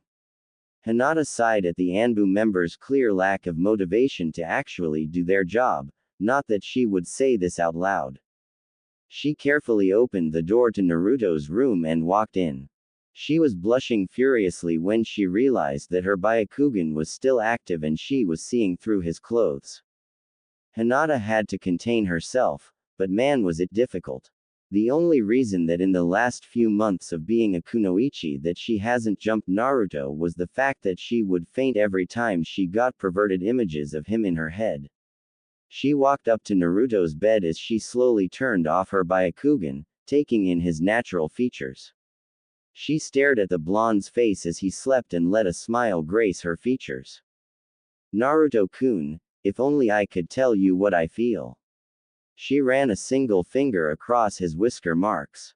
She snapped her hand back when he stirred in his sleep. His whisker marks must be sensitive. She ran a finger across his whisker marks and got a purr from him. She giggled as she kept staring at Naruto. Having fun there. Hinata eeped and snapped her head around as she saw the 2 Anbu from before. "Did you honestly think that the 2 of us were asleep?" Hinata lowered her head in shame as the other Anbu chuckled. "Normally we would be taking you in for violating orders set by the Hokage himself, but since you don't seem to want to hurt the Gaki in any way we will let this slide. Now get out." Hinata eeped again and ran for the door as the other Anbu looked at the blonde. "Man, that girl has it for him bad." The other Anbu sighed in resignation. "Yeah, she had better fess up her feelings before some other girl claims him." They both nodded in agreement as they went back to their posts. The next day, Naruto had finally gotten out of the hospital and was heading for the town square. He was extremely uncomfortable with all the civilians giving him hateful glares. The Yondaime had called them all to the front of the Hokage Tower to make an announcement. Naruto snorted at this. He probably wanted to openly declare his status as a Jinchuriki. Not that he really cared anymore, so long as he got strong enough to become Hokage and gain some acknowledgement he did not care. Sure, it meant that all of his so-called friends would abandon him, but oh well, it's not like he expected to ever find friendship anyways. Naruto sighed in exhaustion as he waited for the Yondaime's announcement, unaware of the sets of eyes watching him. The Hyuga, Hiashi and the elders were looking at the blonde, discussing their opinions of him. Sure, they disliked the boy for that time he dyed all their underwear pink, or that time he filled their pillows with special explosive notes that made them explode, or that time when he snuck into the compound and dressed up the most serious of the Hyuga elders in a clown suit that he could not remove. But not one of them saw Naruto as the Kyuubi. They could easily tell he was not affected by the demon thanks to their Byakugan, so they were discussing how they could repay the blonde who they were viewing as the most powerful shinobi in the years to come. Hiashi-sama, I believe we should set our plan in motion soon. While he may be a no-name orphan, he is still quite a powerful shinobi. Hiashi was looking at the blonde in thought. Yes, and on top of that he has managed to do the two things we have been trying to do for years, get Neji out of his mightier-than-thou routine and break our heiress from her shell. Hiashi kept looking at the blonde, wondering why the usually upbeat child was in such a short mood. He was not as energetic as he usually was. We will discuss this after the Yondaime's announcement, agreed. The elders nodded their heads and looked back to the Hokage Tower for the coming announcement. Kakashi. Kakashi was looking at the blonde, hoping that at some point he could get close enough to apologize to him for being such a terrible sensei. He had gathered up as many jutsu as he could find, hoping he could convince sensei, the Yondaime, to allow him to be his son's sensei again. Kakashi turned his head back to the Hokage Tower, trying to hold in his tears at failing his team, again. With Sasuke. Sasuke was gritting his teeth at the blonde, wondering how he could possibly have been surpassed by the blonde. That dope's power should be mine, oh well. I just have to be patient, then I will go to the Yondaime and demand he train me, then I can kill him. Sasuke turned his head to the tower, smirking at his plan. In the Hokage's office, Minato and Kushina were looking through the crystal ball at Naruto. They hoped that their plan would make their son realize that he truly is their son. How they wished they could make up for the pain he was forced to endure, how they wished that he would believe them. Minato looked at the clock, it's time. Kushina looked and nodded her head as she walked towards the door. The two used Minato's Hiraishin to get to the top of the Hokage Tower. General Pav, the villagers, shinobi, and various merchants were at the front of the Hokage Tower as they saw the flash of light that indicated that the Yondaime had arrived. The entire crowd cheered for the Yondaime's arrival, many of them thinking he would have the demon executed. The shinobi cheered at the Yondaime's arrival as he walked up to the stand with the Red Death in tow. Minato glared at the populace. They meet me with love, yet my son is met with scorn. Kushina glared at the populace, but her eyes softened when she saw her son. He was looking at them, as if he did not really care. She sighed, hoping this would work. Minato stepped up to the podium and spoke, "People of Konoha. As you can see, I have returned from the dead. When Orochimaru invaded the village, he brought me and my wife back from the dead with a forbidden jutsu. Most would be pleased to be brought back to life. While I am pleased to be alive again, it is for reasons that are far different from what you would think." The populace was confused. What was the Yondaime talking about? Minato spoke up before anyone could speak, but to understand this I will have to go back to when I did 12 years ago. The village of Konoha was attacked by the most powerful of the Biju, the Kyuubi no Kitsune. You were told that the demon was killed. But even I, the greatest seal master, could not kill the demon, so I did the next best thing. I sealed the nine-tailed fox away in the body of a newborn that has lived amongst you since then. Naruto began nervously looking around as shinobi were looking at him in contempt, civilians were pulling out knives. Naruto sighed, so that's why he set up this announcement, he wants the pleasure of seeing me get killed, oh well. Not like the bastards haven't tried to kill me before. Naruto watched as the populace began to edge closer to him. But after what I have seen, I should have just let this damn village burn. The crowd was shocked at this statement. What was the Yondaime talking about?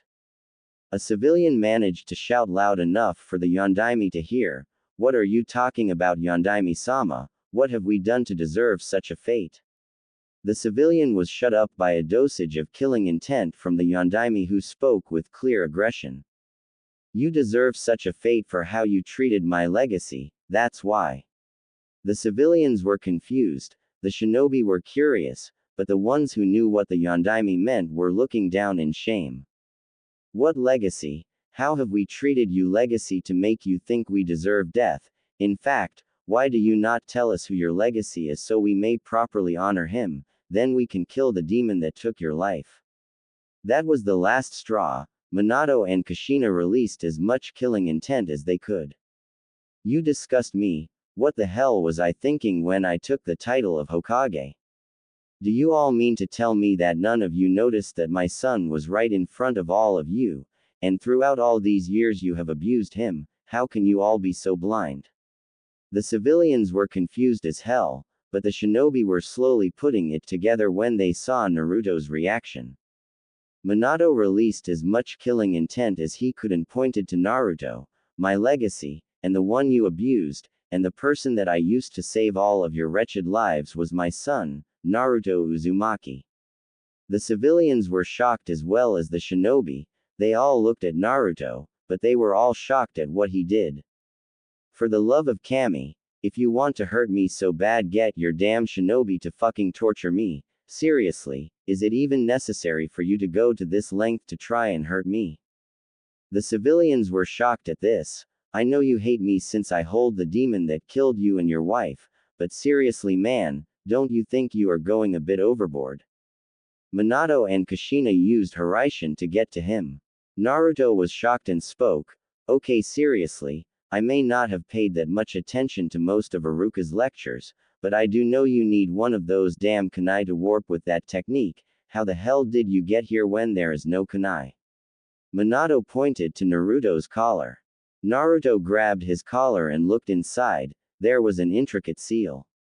I had that placed there so I could come to your aid in an instant, my son.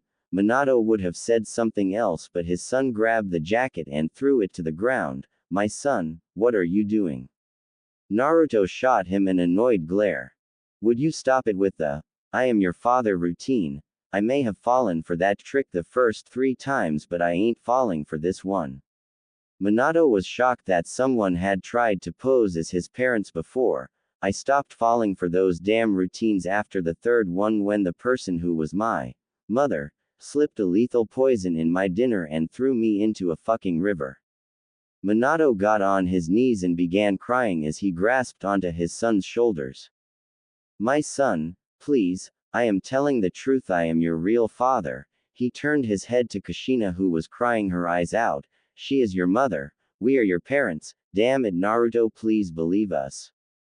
Naruto let his head fall and then snapped it up, rage evident in his eyes. He pushed the Yondaime off of him as he yelled.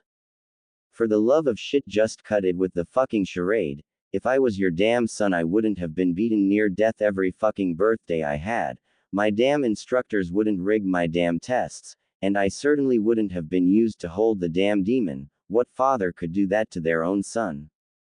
Exclamation mark. All I am is an orphan brat that had his fucking parents killed at some point that you decided to use for the ceiling, so stop it with the damn charade. Naruto turned around and began walking off. He didn't get 5 feet before he was turned around and forced to face Kushina. My baby, please. I beg you, my baby, please believe us.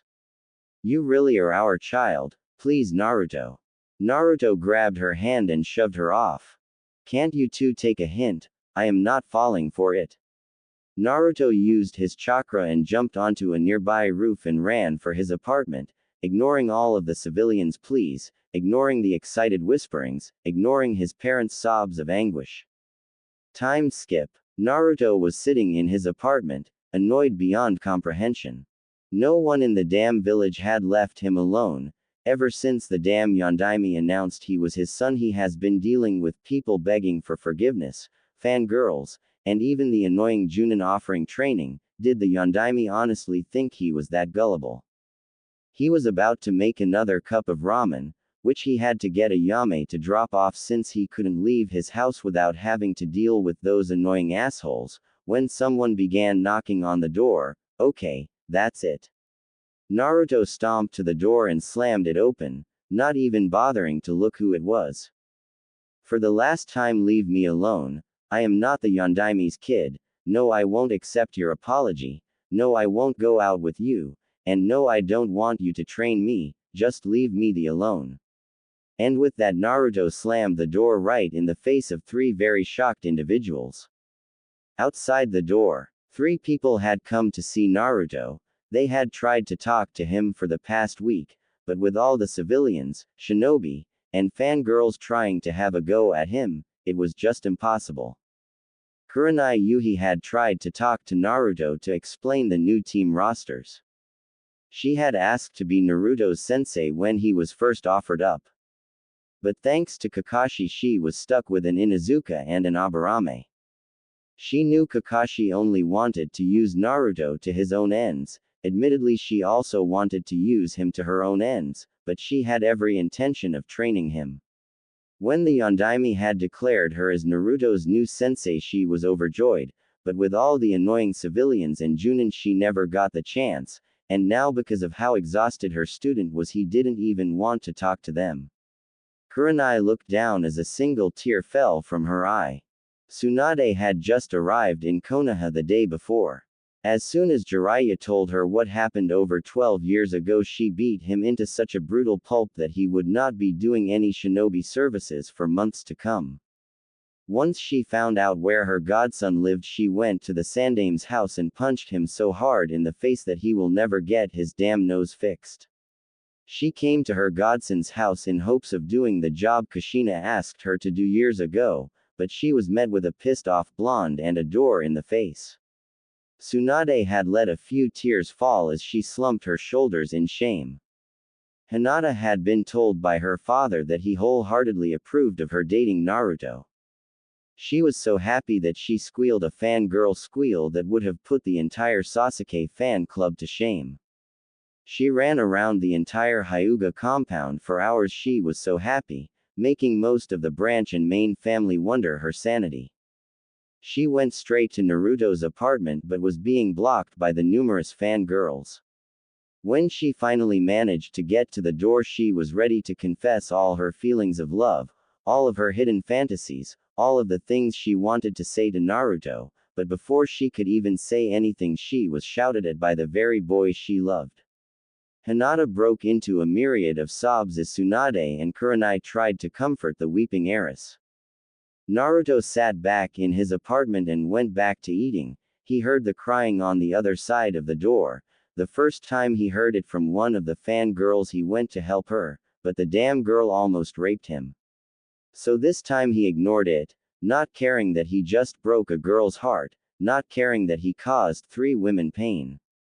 A week later, Kurenai had finally told Naruto about the new team arrangements. He seemed a little irked that his old team was dissolved, not that he could really call it a team. He was to meet up with his new team at Training Ground 12 at noon.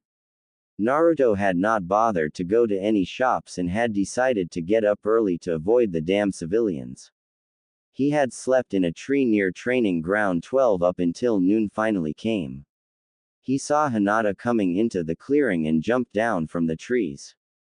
"Hey Hinata," said Eris, flinched when she heard Naruto's voice. Hello, Naruto K-kun." Hinata had become even more withdrawn since Naruto yelled at her. True, he didn't know it was them, he was just mentally exhausted from all the fangirls, but it still hurt.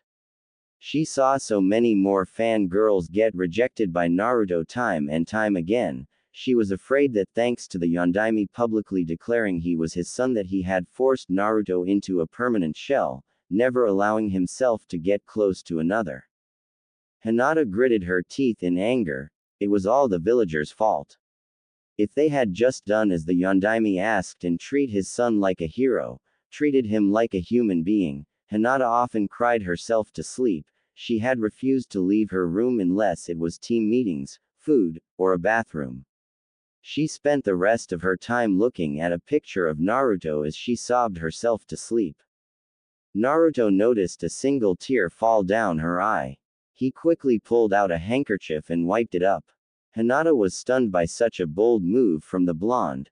Naruto gave Hinata a genuine smile. I hate to see a girl cry. Hinata blushed as Naruto walked over to a tree. She smiled for the first time in a week. Maybe Naruto hasn't completely cut himself off from the world. Kurenai sat in a tree with the last member of their team. Well, Yakumo, how do you think things will turn out? Yakumo Kurama stared at her teacher and looked at the blonde. I don't know, but she better say what she feels soon, or there won't be any chance for her at all. Kurenai nodded at her old apprentice. She hated herself for not being able to help her before, but she was going to take the 3 failures of Konoha and train them to surpass every shinobi before them. They would surpass the Densetsu no Sannin, and this set of Sannin would not fail. Hiyashi Hyuga was looking through his documents. He had been trying to find that form that Minato had given him over 12 years ago. He needed to convince Naruto that the Yondaime was telling the truth, and the fact that Naruto truly believed that he was just a bastard orphan that the Yondaime used for the sealing did not help. Hiyashi clenched his fist. This was all Sarutobi's fault. Thanks to him, Naruto may never be able to open up to anyone again, but if he could just find that stupid document, then he could prove to Naruto that he was in fact the Yondaime's son. The Hyuga elders were helping out too. They had gone through every detailed file they could find, but the files were usually filed by the branch family, and the branch family had a tendency to screw up the documents just to get on the elders' nerves. Hiyashi was losing his patience. URG, where the hell are those documents? We have been looking for them for the past 3 weeks. If we don't find them, then our plans are down the toilet. Hiyashi sat down at his desk, wondering where the documents could possibly be. If he did not find those documents soon, then he might lose his chance.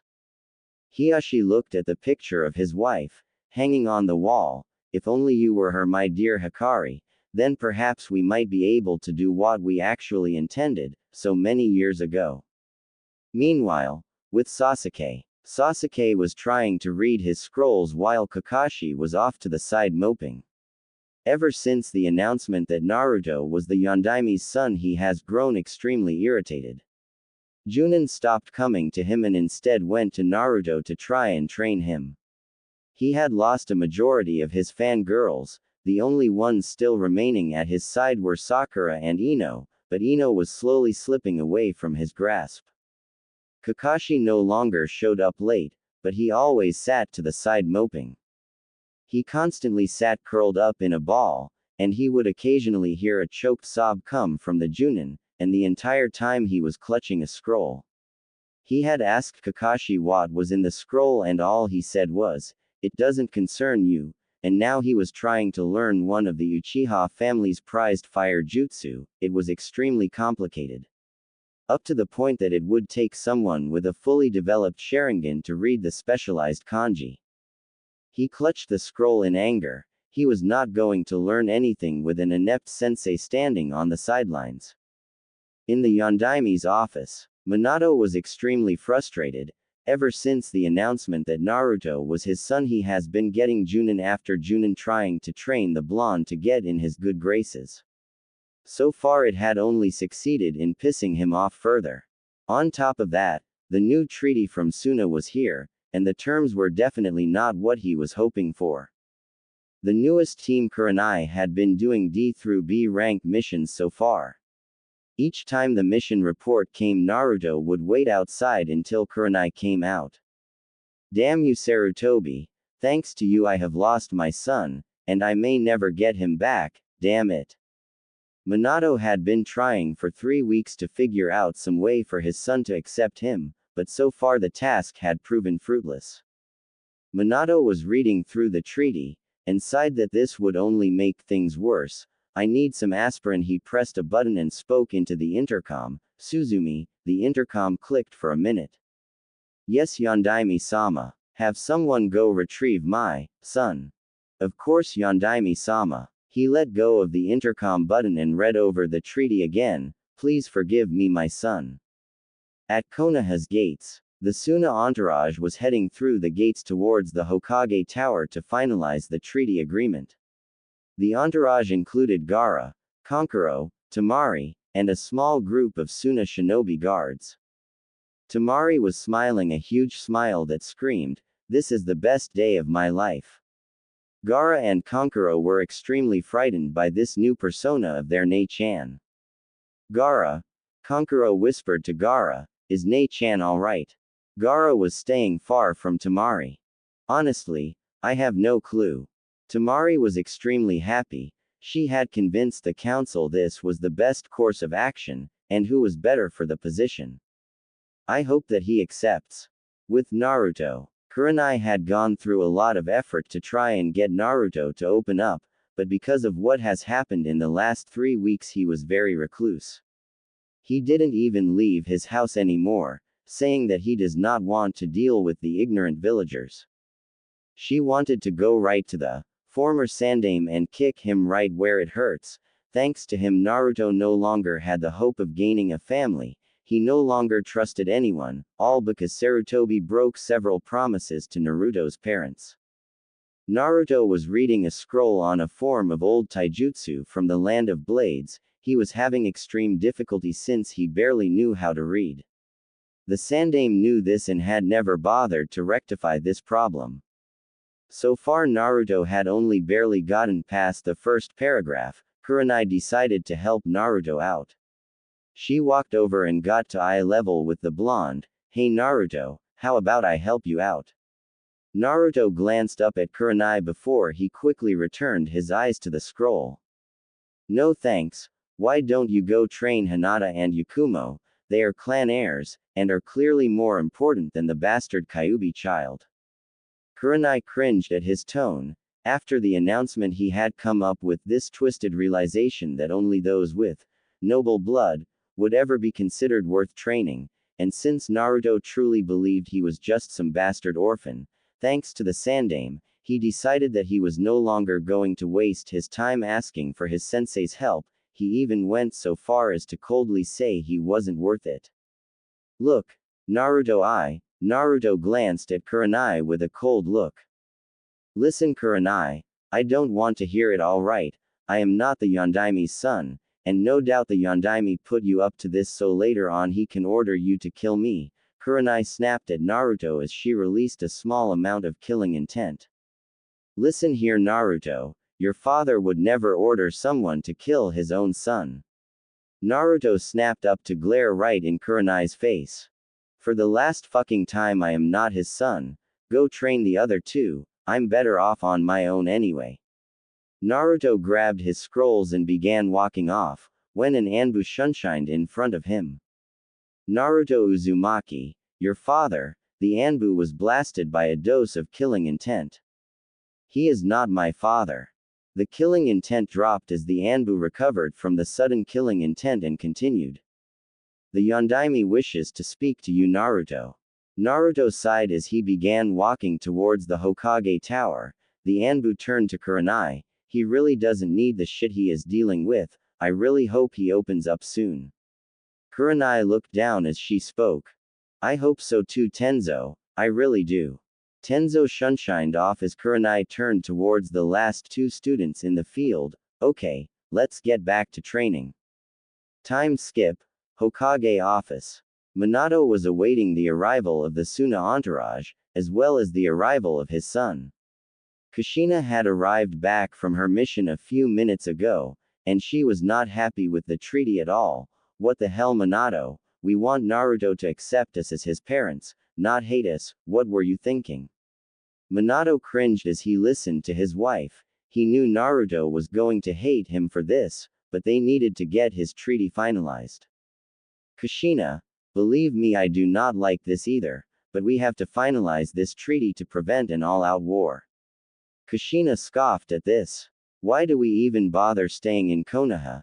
This village deserves to be burned to the ground for what it has done to our son. Minato looked at Kushina with a stern and remorseful look. And how do you think that will work? From what we have seen, Naruto desires only one thing in life, to one day lead this village. I want to leave this village, Kushina. Believe me, I do, but I can't do that when Naruto still holds feelings for this place. I can't do that to him. Kushina looked down as she realized why taking Naruto from Konoha would be a bad idea, especially with how he sees them. The two looked at the door as someone began knocking on it. Enter. The door opened to reveal his secretary. Yondaime-sama, the Suna contingent has arrived. Minato nodded his head. Send them in. The secretary signaled for the Suna group to enter. The first to enter was Temari, followed by Kankuro, and Gaara. Temari smiled at the Yondaime. Greetings, Yondaime-sama. When shall we begin the finalization of the treaty? Minato was about to answer when the door was slammed open. They all turned their heads with varying reactions. Minato and Kushina were nervously sporting smiles. Kankuro was shocked, Gaara was smiling, and Temari was, glomping the person who came through the door. Naruto had been glomped by Temari and his head was in between her. Naruto had the decency to sport a blush, but he quickly shook it off. Get off me, please. Temari reluctantly. Naruto walked up to the Yondaime's desk. You summoned me, Yondaime-sama. Naruto looked at Minato expectantly.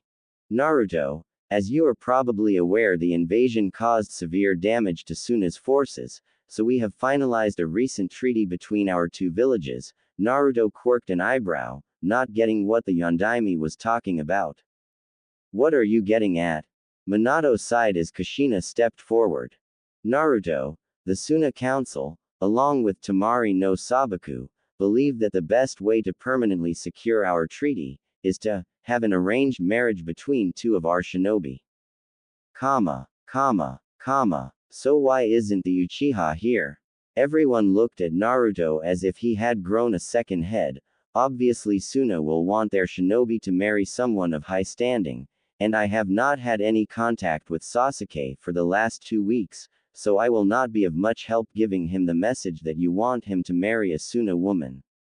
Everyone began to nervously look around, but Minato and Kushina spoke up.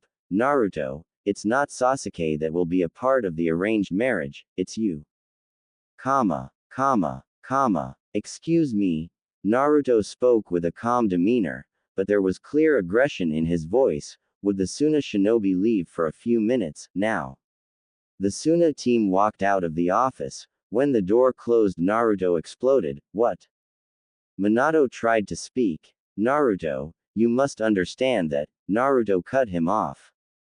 It's not bad enough that you ruined my childhood, prevented me from ever finding friends, and basically condemned me to an unending hell, but now you are using me as this damn village's business transaction. There might not be a single girl in this village that will ever like me in that sense, but there might be girls outside of Konoha's borders who will see past my affliction.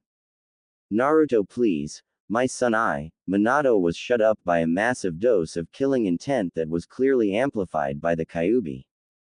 I am not your son. The damn charade is getting really annoying. I am tired of having to wake up in the middle of the night because some stupid Chunin comes knocking on my door saying he is offering to train the Yondaime's son. I am also sick and tired of not being able to walk outside anymore because a bunch of fucking fangirls tried to rape me. Enough with the fucking charade. The glass window behind the desk shattered as Naruto let up on the killing intent. Naruto, if you won't believe me, who will you believe? If I get Sarutobi in here, will you believe me? Minato saw Naruto's head fall as he snorted in disgust. The Sandaime, he is as much a cause of my pain as you are. Minato and Kushina were confused. What did he mean? Naruto, what do you mean? Sarutobi told us he did everything he could to protect you. Naruto scoffed. Did everything he could to protect me? That's a laugh. I found out the truth about my Gigi 3 days before the finals. Flashback. Naruto was walking up the stairs of the Hokage Tower after he got out of the hospital. He was going to ask Gigi to see if he can give him some scrolls to train with, at the very least he can get a jutsu that will be good against Neji. Naruto arrived at the office and was about to knock on the door when he heard someone talking. Sarutobi, you have to kill that wretched demon, it is a threat to our village. Naruto recognized the voice as the crabby female elder. I concur. If that demon is allowed to grow stronger, then our village is doomed. The other voice was clearly that of the old goat. I will not kill Naruto. I have gone so far as to allow the villagers to beat him without persecution, that is as far as I will go. I will not kill him, even he was the Kyuubi, which he isn't, the risk of Kyuubi getting out is too damn high. I have allowed the villagers to beat him in hopes that he will become submissive, thus supplying Konoha with a powerful shinobi if he ever learns to use the Kyuubi's chakra. That is too risky, killing him would be more efficient, there is too much of a chance that he will betray us. That's enough, my decision is final, dismissed. Naruto backed away from the door, a pained look in his eyes, his Gigi, allowed them to beat him. Naruto turned and ran down the stairs, heartbroken that the only person who he thought of as family, was just as bad as the villagers that abused him. Naruto had not bothered to go to the office at all. If the Sandaime was going to allow him to be hated, then he was going to hate him in turn, eye for an eye after all. End flashback. Minato and Kushina were shaking in rage. The Sandaime allowed for Naruto to be beaten, to be ostracized, just so he would be submissive. Naruto, I am so sorry my son, Naruto raised his hand and glared at Sarutobi, his eyes turning blood red. Stop. I never want to hear about you being my father ever again, I am done with this damn charade. Naruto turned to leave, but he was stopped by Kushina who wrapped him up in a hug. Naruto, my baby, please, we aren't lying, please will you, crack. Naruto pulled himself from her grip and backhanded her. Minato rushed to his wife's side, he looked up about ready to scold his son, but stopped when he looked into his eyes. Kushina looked up and saw the hate-filled eyes of her son. His eyes turned blood red and slitted as he glared at her. I am through with your bullshit, this is my last warning, cut the charade. Naruto pulled out a kunai and pointed it at his gullet, or I release the fur ball. Naruto walked out of the office leaving a sobbing set of parents. The Suna contingent watched as Naruto left the office. He turned his head and looked at them. Find someone else to be your business transaction, I will have no part in it.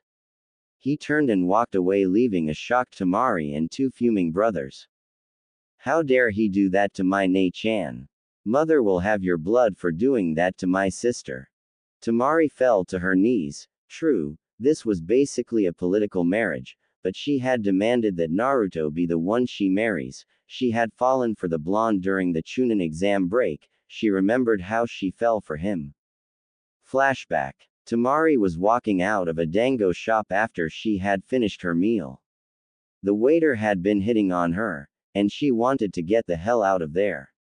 She was walking to her apartment when she suddenly heard something crash. She turned around and looked to find a cat eating from a dumpster. She sighed as she turned around, and was smashed in the face with a frying pan. She tumbled back as she looked to find it was the same waiter from before. Oh, feisty, I like 'em like that. The waiter walked forward as Temari reached for her fan. Before she could even swing her fan, the waiter had shunshined forward and delivered a terrible kick to her stomach. She collapsed as the man grabbed her hair, undoing most of her hair ties. I bet you're wondering how I was able to do that. Me, a lowly civilian, ha, I am actually a missing nin from the now destroyed Heat Devil village. I came to this village a year ago hoping to find some fun, and lo and behold I find a Suna Kunoichi, how delightful, you will be my 7th victim this year. The man reached and tore off Temari's shirt as he began to undo his buckle. Temari was about to get up when she felt a terrible pain in her side. Oh, how do you like my little poison? I injected it into you when I first attacked you. In a few minutes you will be overcome by the second part of the toxin, a very delightful aphrodisiac.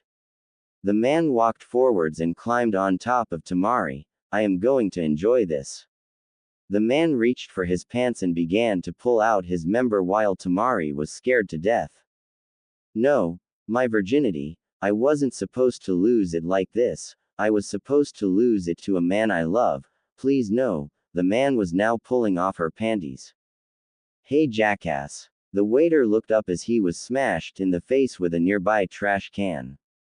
He fell over and looked up, his eyes widening when he saw that Naruto Uzumaki was releasing a lot of killing intent. Oh shit. He ran down the alleyway. But Naruto grabbed his shirt and threw him into a set of trash cans. Temari cringed when he saw the man's face get smashed up. Naruto grabbed a trash can as the man tried to crawl off. Come on. He smashed the trash can on the man's back. The guy collapsed as Naruto turned him over and began punching his face. What's your problem, pal? Crack. That was the nose. Crunch. His eye. Smash. The cheek. Crunch. That was the nose again. Naruto pulled the man's face up and pulled his fist back. Come up here. And slammed his fist right in the guy's jaw. Naruto and got up, and then kicked the man in the ribs. He walked over to the trembling Temari. Hey, are you alright? Let's get you home. Naruto reached out to Temari but she flinched away. Sorry. Look, Naruto reached into his pocket and pulled out a couple wads of cash. Here is some money. Go get yourself some clothes, something to eat, just stay out of the alleys. Naruto got up, and Temari lost consciousness. End flashback. She had woken up the next morning in her apartment with Baki-sensei saying some blonde-haired kid brought her here as carefully as possible. When she saw the blonde kid again she was ashamed of herself for being a part of the invasion, and the fact that he showed them mercy despite them being enemies showed he had an enormous heart. Temari fell to the floor crying, but she looked up defiantly. I will not have anyone else but you, Naruto Uzumaki. 3 days later, Team Kurenai had gathered in the Yondaime's office, Minato trying as hard as he could from not going on about how Naruto is his son. He would have to try a different approach, but for now he had to give out their missions. Team Kurenai, you will be heading an escort mission. The client will arrive in the shopping district this afternoon. Team Kurenai nodded their heads and walked out. Naruto was the first to leave as the other two followed suit. Minato looked down at his desk, but he snapped his head up when he heard knocking on the door. Enter. The door opened to reveal the last person he wanted to see. What do you want, Kakashi?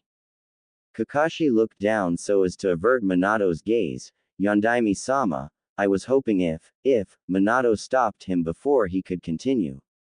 Kakashi, if this is another one of your attempts to get Team 7 reformed, then you are wasting your time. Go back to training your precious Uchiha. I will not let you stunt my son's growth. Kakashi spoke up in defense. Yondaime-sama, I have no intention of stunting Naruto's growth. Look, he pulls out a scroll. On here is every jutsu I know. I was hoping to teach them to Naruto. Minato cut him off again. Was this before, or after you learned he was my son? Kakashi grew silent as he looked down. I thought so. Now get out of my sight. Minato was about to return to his work when Kakashi fell to his knees and began to practically beg. Minato-sensei, please, let me make amends for my mistakes. Please let me help your son.